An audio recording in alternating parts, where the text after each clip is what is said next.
Hi, my name's Phil. I'd like to come out politics. So, as I was discussing one poll related to tactical voting earlier, let's just take a very quick look at an MRP poll from YouGov out today. Putting it simply, if this is what happened in a general election, it's hard to see how any government forms.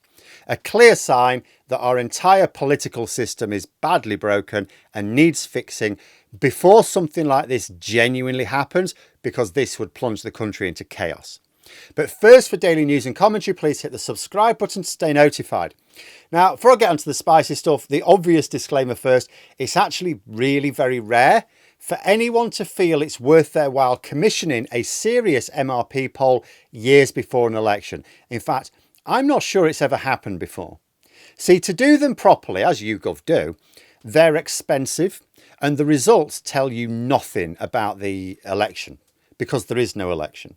They tend to be produced very close to the date of an election, usually once it's been called, where the information then is useful. Voting intention mid-term is very much in flux, and it is very different to voting intention during an actual election campaign. Still, that being out of the way, let's look at the results here. Now, there's something I want to point out with these results. With vote share on the left and House of Commons seats on the right.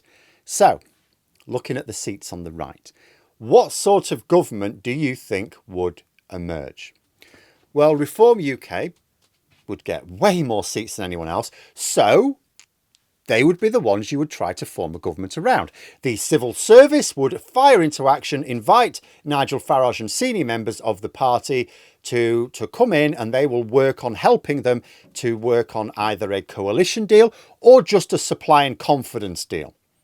For Nigel Farage to become Prime Minister, it's not enough to lead the largest party.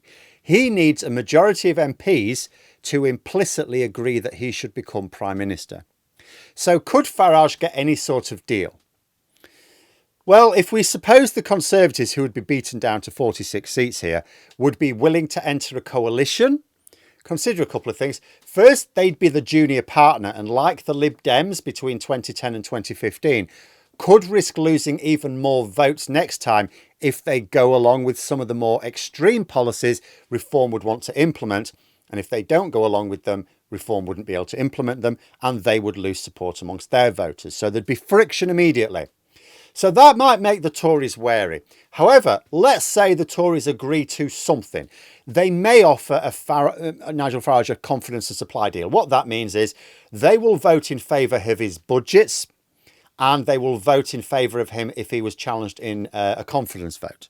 But they will not vote for any specific piece of legislation. That would give Farage 317 MPs.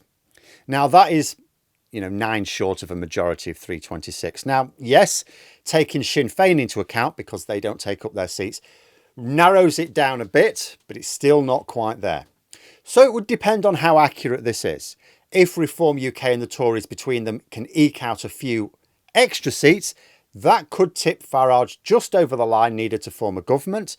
But getting anything done with, let's be honest, there would be hundreds of very new, very green and very ideological MPs. That could be challenging, because Farage's policies are by and large not just unwise, but literally impossible. So in power, he would suddenly have to contend with reality. That means watering things down. Oh, sorry, I know I said we'd do that. We can't actually do it, sorry. Especially as, even though Farage could become Prime Minister, he wouldn't have enough votes to pass any legislation. He'd need to negotiate with other parties. Even if he did form a coalition with the Conservatives, and that coalition technically had a majority, it would have a majority of like 1 or 2 MPs. It would only take one rebel, and you're not passing your legislation. Reform UK and the Tories combined would not be enough. And no other party, not even the DUP, because the DUP don't really like Nigel Farage.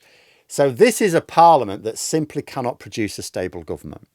It might not be able to produce a government at all on these strict numbers. That would mean another general election would have to be called, because you have to form a government or call a general election. And that could be just as chaotic. There's nothing to say the results from that one would be much, if any, better. So is there an alternative? Not really, no. Labour plus Lib Dems plus SNP plus Plaid plus Greens comes to 311 seats. Again, within the margin for error. Maybe they could just about get over the 326 line, but could you imagine a stable government forming from that collection? No, this is a parliament which would just plunge the country into crisis. Now, this is not likely to occur at the next election, as I've said before. This is very popular, possibly at the moment, peak popularity for Reform UK, as they pull votes from the Tories for being rubbish and from Labour for being associated with, first of all, very negative policies, without people knowing about any positive stuff. The Tories could sharpen their act up. Labour should be able to boast of massive improvements in the NHS and building projects all over the country in the next few years. I mean, that is likely to reverse much of the impact of this MRP, which is why an MRP at this time is weird. And I'm guessing probably funded by a Reform UK supporter. But it does show the absolute state of politics in this country, that it is even possible at any time to potentially produce a parliament where no coalition would be possible, where not even a minority government is realistic. And as I say, realistically, although 326 seats is technically needed for a majority, though 322, 323, depending on how Sinn Féin do, you need nearer to 360 to 370 to actually get anything done. Because if rebels can, there's always going to be some rebels for every piece of legislation you've got. There's always going to be MPs who go, no, that's not good enough. If rebels can trip up complex legislative work, you'll get nothing big passed by Parliament. You might not even be able to pass a budget. Like I say, I don't think this will be the state of things at the next election, given what's coming online over the next few years. But the day could easily come when something like this does happen. And the next election could still be incredibly messy, even if not quite this messy. You know, people are not happy with the state of politics. This isn't about individual policies. Like Reform UK have very few policies. And actually, almost all of them, if you put it to Reform UK voters, they would say they don't agree with them. I mean, this is an expression of frustration with the political system. It must re-engage with voters and make people feel connected again. All serious politicians need to play their part in doing that. But the initiative must come from the government. Keir Starmer says he wants to restore trust in politics. Well, he hasn't done so far. He needs to take this much more seriously, because this sort of voting spread could lead to actual anarchy. Because, like, imagine we're much closer to an election, right? Doesn't matter if it's the next one or the one after, doesn't matter. Let's say you're actually honing in on the next election and polling is saying something like this. If you're an investor, what are you thinking? You're thinking the country is about to be plunged into chaos, right? Absolute chaos. Are you going to invest in the UK? No, you're going to be frightened to invest. This, just the fact that this could happen, at the moment it won't frighten investors away because they know that this is midterm polling. But as we get closer, if it's like this, that will frighten investment away. They'll want to wait and see.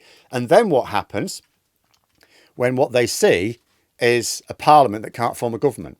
This is an urgent issue. If these numbers were realised in an election, there would be no government forming from it.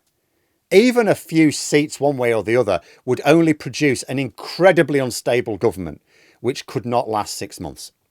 And the new general election called wouldn't necessarily produce a more stable alternative. Such is the polarisation in the UK right now. This needs fixing. Anyway, let me know what you think in the comments below. And for more content, you could subscribe to the channel or even join for access to streams and behind the scenes updates. Thanks for watching, and until next time, I'll see you later.